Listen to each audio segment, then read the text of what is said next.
بسم الله الرحمن الرحيم نحمده ونصلي على رسوله الكريم أما بعد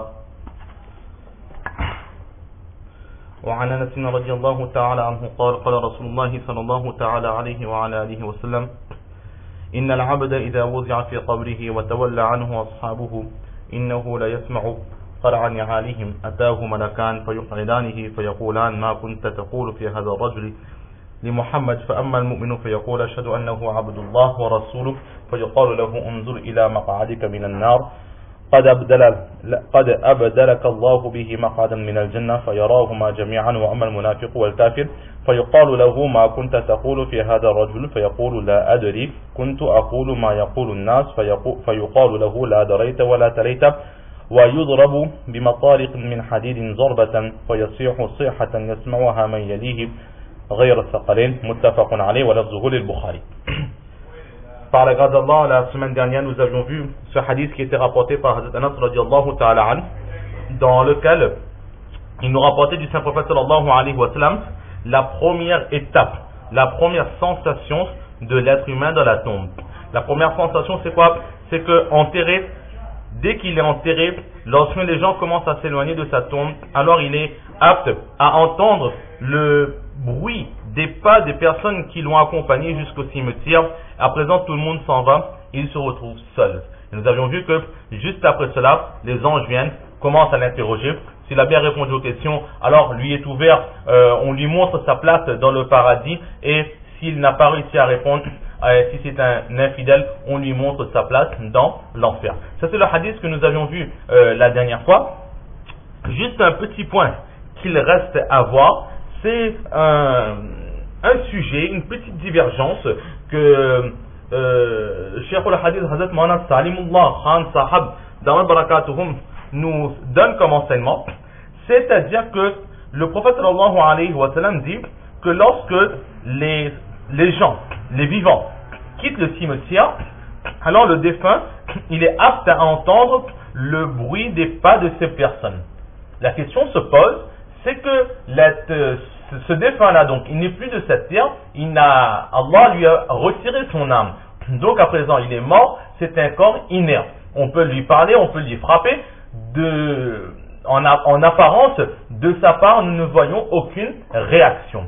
Et là, dans ce hadith, on nous dit qu'il est capable d'entendre le bruit des pas. Alors, la question est-ce que le défunt, il peut entendre les conversations ou tout ce qui vient de la terre ferme? Si par exemple on va sur la tombe d'une personne et on commence à parler avec cette personne, ce défunt, est-ce que ce défunt entendra ce qu'on est en train de lui dire ou est-ce qu'on est en train de parler dans le vide?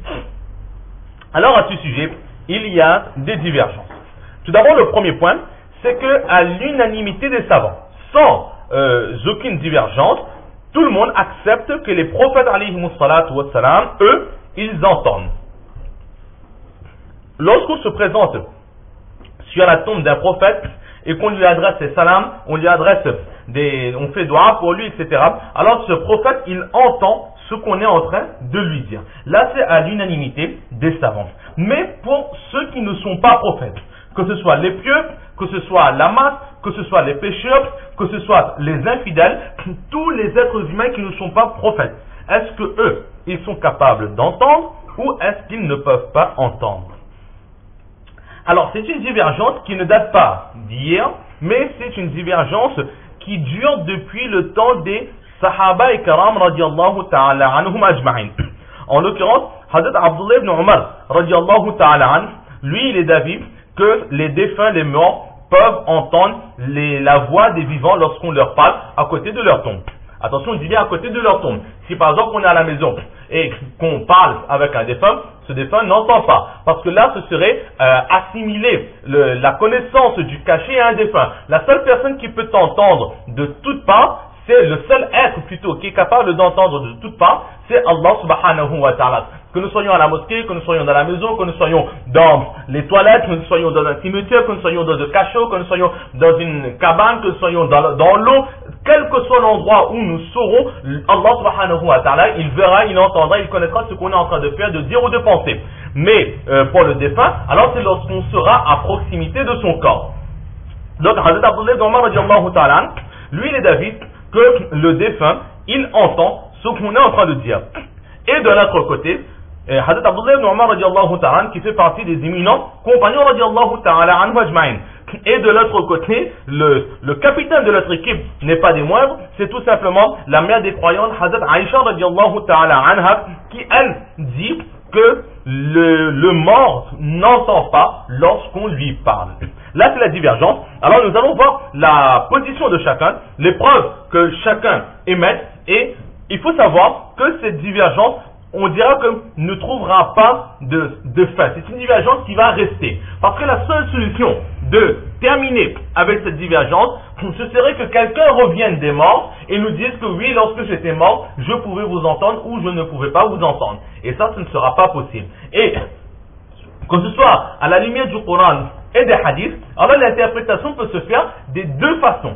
C'est pour cela qu'il y a cette divergence. Mais attention, c'est une simple divergence qu'on appelle ilmi. C'est par rapport à notre culture, à notre connaissance générale. Exactement comme là, nous sommes dans ce chapitre du châtiment de la tombe. Alors, nous devons amener foi dans le châtiment de la tombe. Nous devons accepter que dans la tombe, on pourra être récompensé comme on pourra être puni. Allah subhanahu wa ta'ala nous en préserve.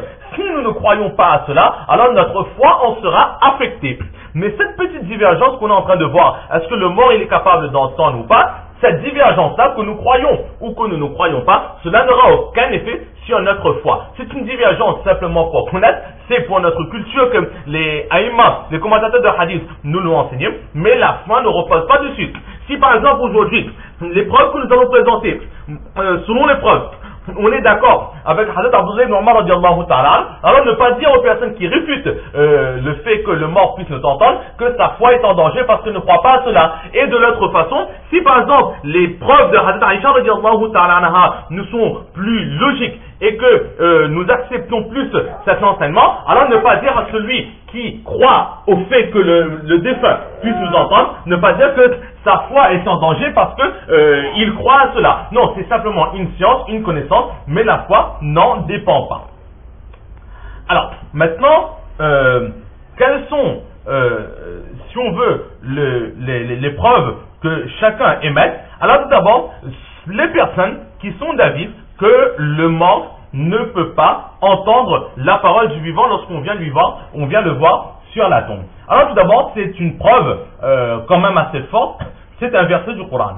Dans le Coran, Allah subhanahu wa ta'ala, il mentionne des versets du Coran. Un des versets, c'est quoi? Innaka la tusmi'ul mauta, wa la tusmi'ul summa du'a, innaka la tusmi'ul mauta, wa la tusmi'ul summa du'a idha wallaw mudbirin. Que qui n'est pas capable de faire entendre un mort, et de la même façon, qui n'est pas capable de faire entendre un sourd, surtout lorsque ce sourd te tourne le dos. Déjà que le sourd, il n'entend pas ce qu'on lui dit, une des façons pour lui de comprendre ce qu'on est en train de dire, ce serait qu'il lise sur nos lèvres. Mais maintenant, ce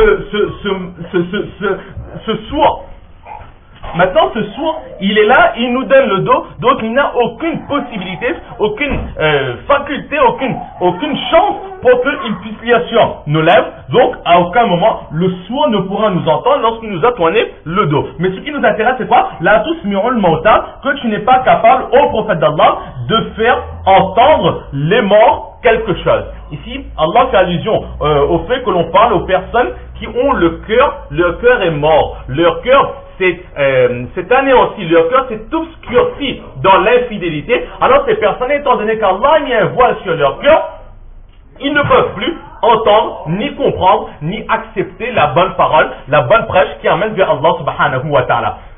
Ça c'est le sens qu'Allah subhanahu wa ta'ala veut nous donner, mais le Coran c'est une parole tellement forte que nous pouvons, le Coran on l'utilise pour comprendre aussi le sens qu'Allah subhanahu wa ta'ala il a voulu faire passer dans ces mots, mais les mots en eux-mêmes, la façon que cela a été dit, cela aussi peut être utilisé pour d'autres fins, c'est-à-dire pour d'autres compréhensions. En l'occurrence ici, la tusmi'ul mauta, ici le mort, on ne fait pas vraiment allusion à la personne qui est morte, mais comme on a dit, à la personne dont le cœur est mort. Mais au niveau des morts, la traduction c'est tu ne peux pas faire entendre à un mort. Donc ça aussi, on peut l'utiliser comme preuve, et c'est ce que ce premier groupe a fait. Ils ont utilisé ce ayat, ce verset comme preuve, dans lequel Allah dit carrément qu'on ne peut pas faire entendre à un mort quelque chose. Ailleurs, plus ou moins le même verset, فَإِنَّكَ لَا تُسْمِعُ الْمَوْتَى وَلَا تُسْمِعُ ثُمَّ الدُّعَاءَ إِذَا وَلَّوْا مُدْبِرِينَ. Plus ou moins le même ayat que l'on retrouve dans la surah de Rome, la surah Ar-Rum. Et le premier verset que nous avions mentionné se trouve dans la surah An-Namal, la surah de la fourmi. Et ailleurs, dans la surah Al-Fatir, Allah subhanahu wa ta'ala, il est un peu plus explicite, وَمَا أَنْتَ بِمُسْمِعٍ مَنْ فِي الْقُبُورِ, que ô prophète d'Allah, tu ne pourras pas faire entendre à celui qui est dans la tombe. Là c'est direct, tu ne pourras pas faire entendre quoi que ce soit à celui qui est dans la tombe. Donc là nous voyons très clairement qu'une personne lorsqu'elle est dans la tombe, on ne peut rien lui faire entendre. Cependant, nous, et surtout l'auteur du livre que nous avons utilisé, il est d'avis, il penche plutôt sur le fait que le mort peut nous entendre. C'est pour cela qu'il va répondre. Ces trois versets du Coran, effectivement, ce sont des versets coraniques. Et au sujet de leur fiabilité, il n'y a aucun doute. Cependant, il va répondre à ces versets que dans ces trois versets que nous avons mentionnés. Innaka la tusmi'ul mauta, fa innaka la tusmi'ul mauta, et wa ma anta bimusmi'in man fil qubur. Dans ces trois versets, à aucun moment, Allah subhanahu wa ta'ala n'a dit que les morts ne peuvent pas entendre. Allah n'a pas dit que les morts ne peuvent pas entendre. Allah, il a dit que l'être humain ne peut pas faire entendre aux morts quelque chose. C'est-à-dire que de nous-mêmes, et c'est la logique et c'est aussi la science, que lorsqu'on va parler avec un mort, ce mort ne pourra pas nous entendre, car elle est morte, il n'y a plus de vie en elle. Mais, ça c'est ce qu'Allah a voulu dire. Mais Allah, il n'a pas dit que par sa puissance, s'il veut,